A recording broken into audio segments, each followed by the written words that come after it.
Hello everyone. Let's solve some practical scenarios on Docker.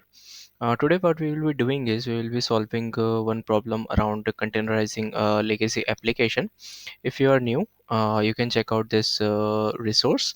So this resource is specifically developed for beginners and some intermediates in Docker who never worked in some practical scenarios.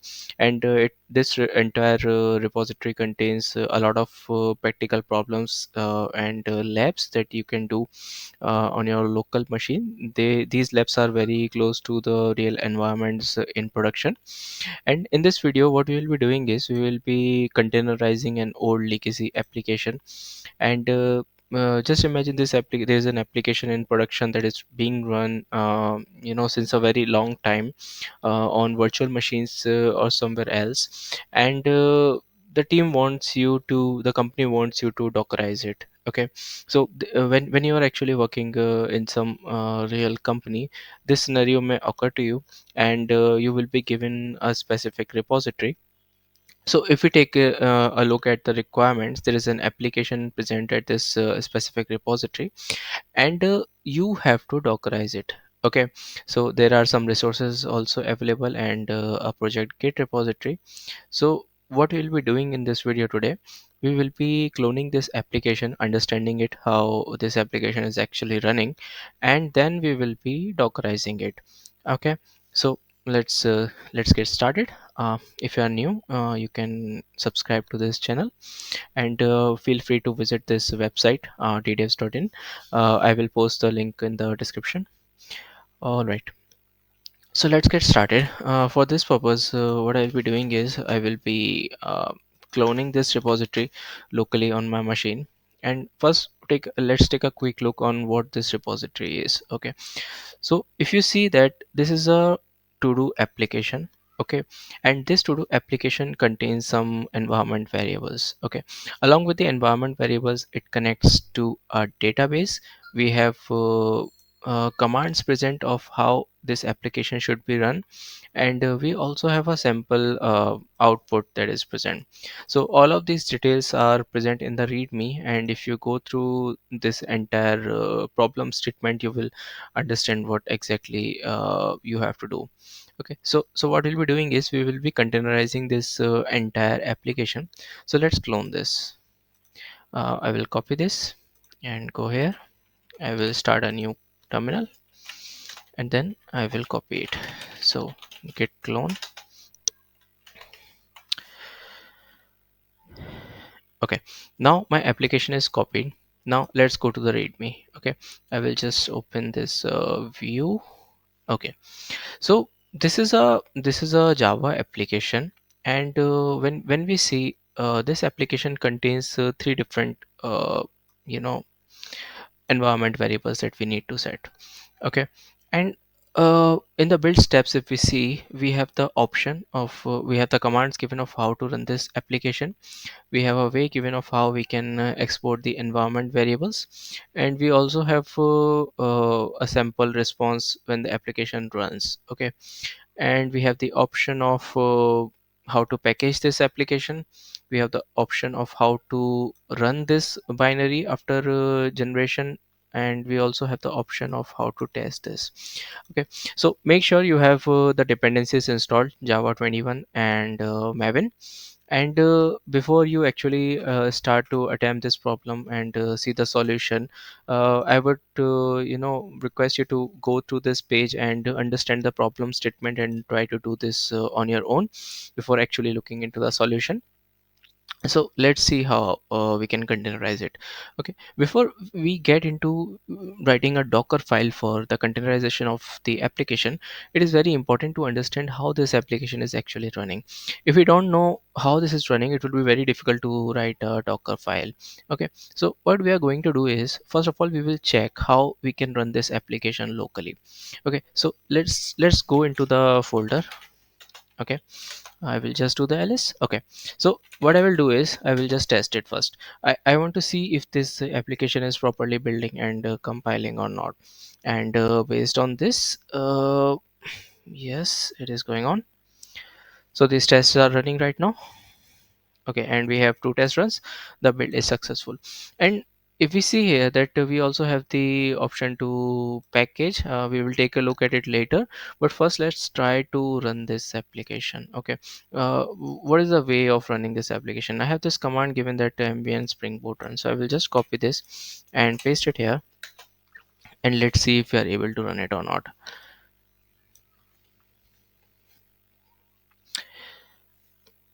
So the application started and it failed with an error. Okay, now we what we did is we actually directly started with this command ambient spring boot run, and we never set these environment variables. So what environment variables do we have? This application requires a database to start up. Okay, and there's a specific database given as well. So without it, it would be this application won't be able to run without a database. And if we take a closer look at the error, you can see that it is mentioned that driver claims do not accept the JDBC URL, that is DB URL. It means that uh, we never passed these environment variables, and the application tried to read these environment variables. Okay, so what we are going to do first is we need to have a database in place so that this application can connect to. So what we are going to do, we will be spinning up an entire new database from scratch. Okay, using the docker commands only. Okay, and based on those docker commands, we will then run this MySQL server and then start this application again. So let's try to do that. Okay, I will go into my terminal. Okay, and what I will do is I will create a new network. Okay, so docker network create, let's call it something like YT. Okay, my network has been created, and I will start a new container, the MySQL container. Okay, so it will be docker run. Let's name it something, name to do. Okay, and let's pass the network equal to YT, and let's map the port. Before mapping the port, I want to run it in a detached mode, and let's map the port 3306 to 3306. Okay, and let's use the MySQL image, the latest version. And before I can actually run this container, the most important part is I need to create a user within this newly running container, and I also want that uh, there should be a database that is initialized. Why? Because within the readme file it is mentioned that you need to create a database. So I don't want to manually log in into my container, and I don't want to create a new database. So for that purpose, what we are going to do is MySQL container, MySQL image exposes certain environment variables, and those environment variables can be used in order to initialize a new container and, initialize a new user. Okay, so let's go back here and search for MySQL Docker image. Okay, let's click on this. Yes, so here we have the MySQL image, and within the documentation, let's see some environment variables. So first environment variable we have is MySQL root password, and this is mandatory. Why? Because there should be a user that should have access to each and every database within this server. So I am keeping it as root, but root is a very really weak password. You should not be keeping your passwords as root. Okay, and then we have the MySQL database. I will copy this and I will paste it here, and let's name it something. So let's say docker mastery. Okay, and now I have two variables set, and MySQL root password and MySQL database, and I will start it. Okay, so you have seen the container has been started. Now I just want to see if the container is running or not. Docker container ls, and MySQL container is now running. Okay, so let's go back to the application, and we want to export some variables. Okay, so what are those variables? If we see here, first variable is database URL, and there is a whole syntax of how this database URL should be constructed. Okay, so it is JDBC MySQL, and then the localhost. Localhost is actually the host name. So if you scroll up, you can see that we have mentioned the host name and then the port and then the database name. So uh, if we see here, our host is localhost. uh, since we are running since we have mapped a port, it is 3306 from the host machine, and we also created the same database. Okay, so what I will do is I will export these variables, all of these variables. Our username is still root because we have mentioned a root password, and all these variables are exactly the same within the container. So I will export this. I will just check if the environment variables are set. So it is really set. Now let's do one thing. Let's start up the application again.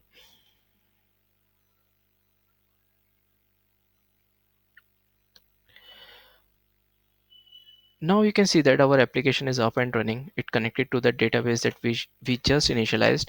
Okay, and it is working perfectly. So what we will do is let's go to browser. Okay, and click on this, and you can see that we got the exact same response as it is mentioned inside this. Okay, now what's next? Okay, we know how to run this application.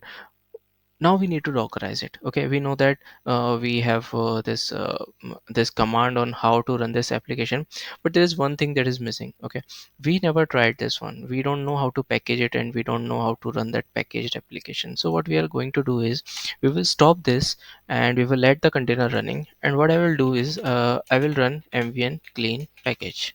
Okay, so let's see what this command does.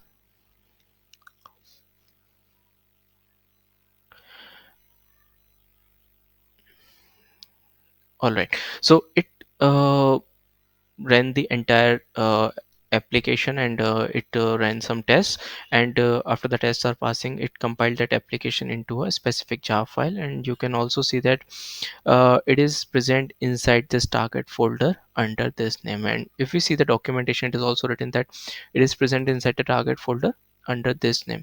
So let's see, and let's see the target folder, and this is our compiled jar file. So what I will do is I will try to run it. Okay, so it is java hyphen jar, and then it is present inside the target folder, and it will be docker mastery, this one. So let's see if you are able to run the application based on the jar file. And as we see here, we were able to indeed run it. Okay, so what I'm going to do now, since my application is up and running, I understand the process of how this application will run. I understand how it will be packaged, and I also understand how we will be running the compiled application. So what I will do is inside this docker mastery folder, I will create a new docker file. Let's name it properly. Okay, so here I have to write my docker file. Now the first starting uh, in the starting, we have to mention from what is the base image that we are taking up.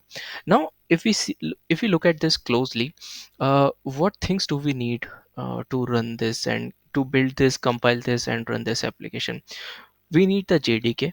We also need the maven, because it is dependent on both jdk and maven. So what I will do is, instead of using some image that is very basic like ubuntu, and then install the java inside it, and then install the maven inside it, and then copying the code, what we will be doing is we will pick up that image that already contains maven and java 21 dependency. Okay, how I know that it is java 21? Because it is mentioned in the documentation itself. Let me just close this. Yeah, so it is written that this project requires java 21 and maven. So I will search some image that already has maven installed and java 21 installed. So let's go back to our browser. Okay, maven java 21 docker image. Let's go here.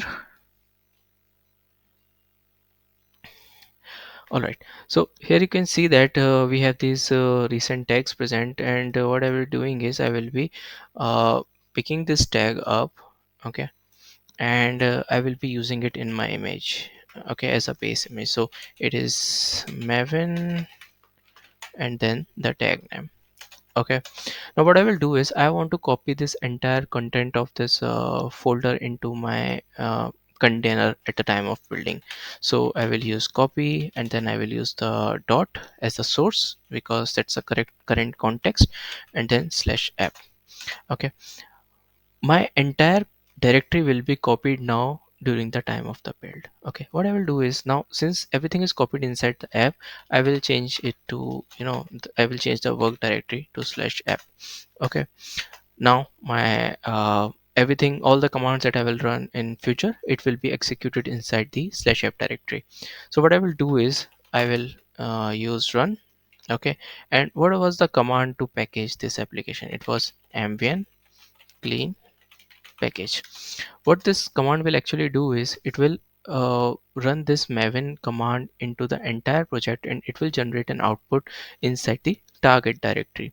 Okay, so now at this point, once I run the ambient clean package, I know that my entire binary will be present inside this target folder. So what I can simply do is, I can use entry point. Okay, and then java hyphen jar, and what will be my target folder? It should be target, and inside that I have to copy the name of this. Okay, so what I will do is copy relative path. uh yes, here it is. I will just delete these extra folders. Okay, so here it is. Now along with all of this, there is a problem here. The problem is, we haven't exposed any ports. Okay, whenever we have a service running at a specific port, we always need to expose it. Okay, because docker won't know on which port the service is running within the container, and this port mapping will help docker in case in future you want to expose it to some host system or to another container. So I will run this expose. Okay, and what's the port number? The port number is 8080. Now our application docker file is ready. What's next? Now what we can do is, simply we can run the build command. So I'm uh, inside the project folder, docker build hyphen t, and let's call it to do app, and then dot is my current context, that is the root of the project directory. So let's start it, and it will download some dependencies, and it will take a few seconds for it to complete. Let's wait.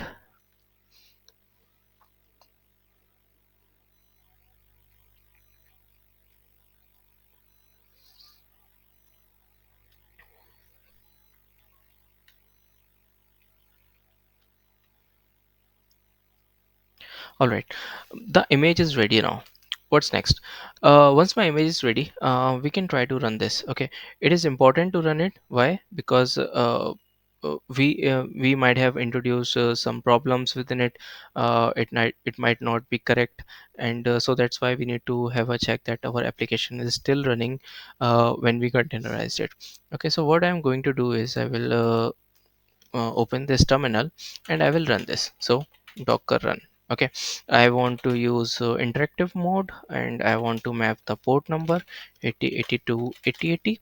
Okay, and I will use the same network that I used for creating the database. Okay, so it was YT. Okay, and what I will do is, I will use this to do app. Okay, now our image is ready, we have the run command ready. There are three important things that we need to add here, and those important things are the environment variables. Why? Because this container needs some environment variables in order to run. So what I will do is, hyphen this db underscore url equal to hyphen e db underscore username, I guess, and hyphen e db underscore password. Okay, and within this, so it will be root, and here it will be root, and then what should be the db url? Let me just quickly verify the environment variables. Db username, db password, and db url. Okay, I will just copy this. Okay, just this part, and quickly paste it somewhere. Okay, so this was my url, right? Now a very important thing here is, right now this will be running inside a container, and this container needs to connect to this Docker container in which the database is running. Okay, so earlier we have used the localhost because it was going through my host machine and then going inside the Docker, and then it was able to connect via a bridge network. But right now, since two containers will interact, I need to mention the IP address of the database container within the Docker network. But the problem is I don't know the IP address. So a simple way to address this problem is to actually, pick up this name. Why? Because Docker internally maps the DNS of the name as a DNS to the, and it will automatically resolve to the IP address of the running container. So I will do this to do YT. Okay, and it is already running on port 3306, so this looks fine, and my database name is also Docker mastery. So I will copy this and I will go here and I will paste it. So let's run it.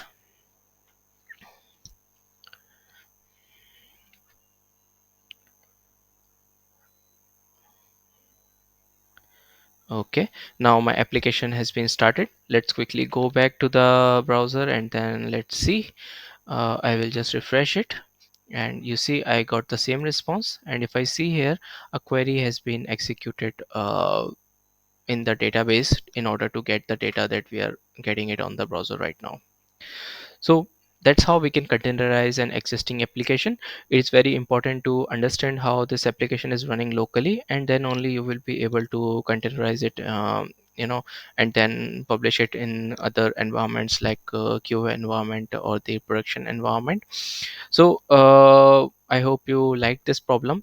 If you want to solve some other problems, you can check out this. I will post a link in the description. It contains a lot of practical scenario based problems where you will be able to practice your Docker skills and learn 10 different things around. And for the next video, what we will be going is we will be actually reducing the size of this image. So we will be optimizing this image for production environments. And see you in the next video. Thank you.